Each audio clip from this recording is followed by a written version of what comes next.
Leah, I'm Aaron. Are you a dog trainer or are you a dog owner yourself? Both. A dog trainer? Yes. Fantastic. And what's the name of your dog training business? Red North Canine Training. Red North Training. So named after my dog. My God, that's fantastic. And where are you based? In Falkirk. In Falkirk. Yes. Come over here, stop being so nosy.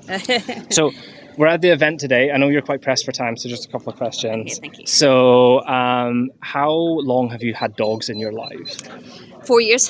4 years. Since my I got gosh. Red. Oh, you learn so quickly with them, right? Yes. And is that Red that we met earlier, or was that another dog? No, that is him. So my first dog was a Border Collie. Yes.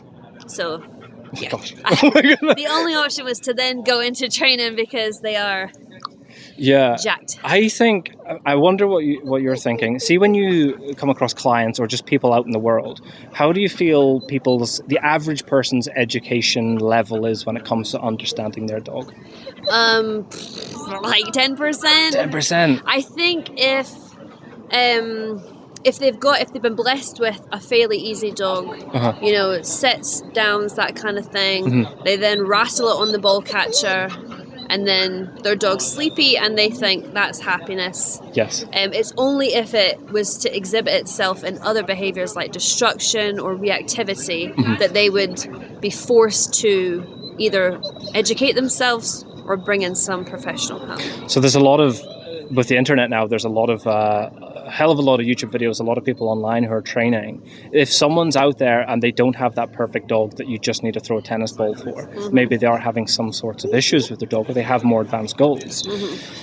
Do you think your average person can do a good job just going through Facebook groups and YouTube? Yeah, I think if they've got the drive to do it, then absolutely. I think it just comes down to everybody can walk their dog, everyone can throw a tennis ball for them, but are they getting any mental stimulation? If people were to focus more on the mental side of things, there'd be a lot less reactivity and behavioural issues, I think. So among your clients, is there particular behavioural issues or goals that you find people tend to have? Is there something you notice out in the world more than anything else? Yeah, I think people might say, oh, my dog's aggressive because they bark or lunge on the lead at other dogs. In my experience, it tends to be they're fearful, they're uncertain, they don't know how to generally behave around other dogs. So within a couple sessions, it can be fixed. Because I fixed a couple Labradors and now they're in groups quite happily. Any dog can come up to them and they seem more bulletproof than they were before. I think people, especially today, expect that training these issues should take years. In reality, with good training, how long would maybe someone expect with a good, consistent schedule? If you're doing positive and negative reinforcement where the dog knows yes and no, so reward and consequences, then it can be done in a matter of weeks, I would say. Yeah. Real aggression, proper aggression that could result in, I don't know, like harm or death or something like that, might take a little longer because you need to go a little slower so the dog can feel comfortable. But I'm quite an advocate for pushing the dog into their uncomfortable spaces so then they can build the resilience to move forward. Yes. I know my dog here today is uncomfortable and he can sit in it.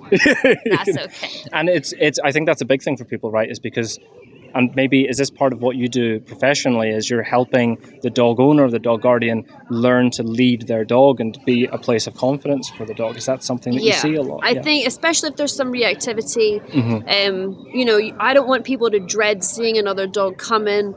I was that person walking in the quiet places like retail parks at 5 o'clock in the morning because there's nobody there. And then he ends up bouncing up to somebody, barking and lunging at them, just trying to go to the gym. So I don't want to be like that. You want to be able to come to somewhere like this. I've been there myself, going out in the middle of the dark just because you're trying to avoid other dogs.